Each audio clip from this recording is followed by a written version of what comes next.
hano kwa Manzi. Bamwita Bamazuru, filime Manzi Films, film My Daughter. Akaba akina ari mama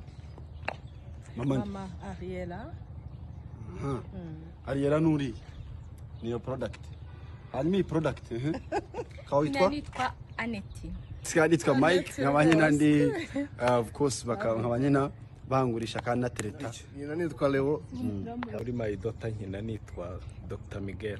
Twese turabasaba kujya mukore subscribe kuri YouTube channel yitwa Manzi Films.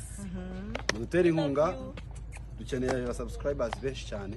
Yaboneka abantu murareba ugasanga filime 10,000 ariko 10,000 dufashe byose bikakora subscribe byaba ari byiza. Yes, Let's say My Daughter.